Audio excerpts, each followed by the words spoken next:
এক রাজার 4 স্ত্রী ছিল। চতুর্থ স্ত্রীকে তিনি সবচেয়ে বেশি ভালোবাসতেন।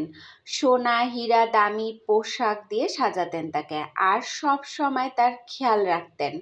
তৃতীয় স্ত্রী ছিল রূপসী এবং আকর্ষণীয়। রাজা তাকে নিয়ে গর্ব করতেন, কিন্তু মনে মনে ভয়ও করতেন এ হয়তো একদিন অন্য কাউকে ভালোবেসে তাকে ছেড়ে চলে যাবে।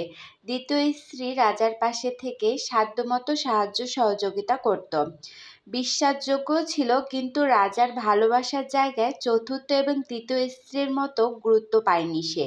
প্রথম স্ত্রী ছিল সবচেয়ে অবহেলিত, কিন্তু সে নীরবে সবকিছু সহ্য করত। স্বামীকে ভালোবেসে সব সময় পাশে থাকত। স্বামীর শরীর খারাপ করলে রাত জেগে সেবা যত্ন করত, কিন্তু কখনোই সে তার প্রাপ্য অধিকার পায়নি। একদিন রাজা গুরুতর অসুস্থ হয়ে পড়লেন। তিনি বুঝলেন তার সময় ফুরিয়ে এসেছে। তখন ভাবলেন মৃত্যুর পরে কে তার সঙ্গী হবে। প্রথমে চতুর্থ স্ত্রীকে ডেকে বললেন, তোমাকে সবচেয়ে বেশি ভালোবেসেছি আমি, তুমি কি আমার সঙ্গে যাবে? সে স্পষ্ট ভাষায় জানিয়ে দিল, না, একদম না, এবং রাজাকে ছেড়ে চলে গেল। এরপর তৃতীয় স্ত্রীকে একই কথা জিজ্ঞেস করলেন। রাজা জবাবে তৃতীয় স্ত্রী বলল,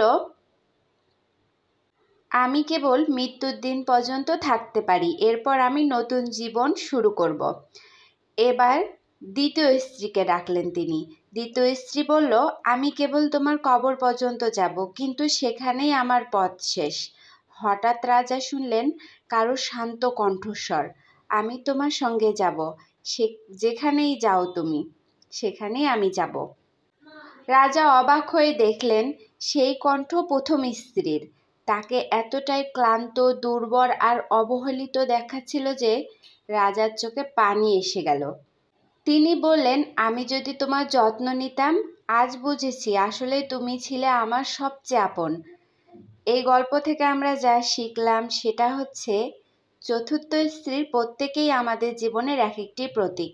চতুর্থ স্ত্রী হলো আমাদের শরীর, যাকে আমরা সবচেয়ে বেশি যত্ন নেই, সাজাই, কিন্তু মৃত্যুর পর এটাই আমাদের সবার আগে ছেড়ে যায়।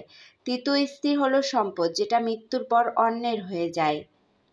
আর প্রথম স্ত্রী হলো আমাদের আত্মা, যাকে আমরা সবচেয়ে বেশি অবহেলা করি, অথচ মৃত্যুর পরে একমাত্র ওটাই আমাদের সঙ্গে থাকে।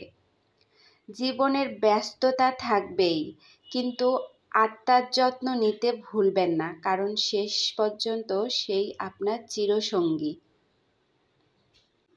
গল্পটি ভালো লাগলে একটা লাইক দিবেন, কমেন্ট করবেন আর ফলো দিতে ভুলবেন না। ধন্যবাদ সবাইকে।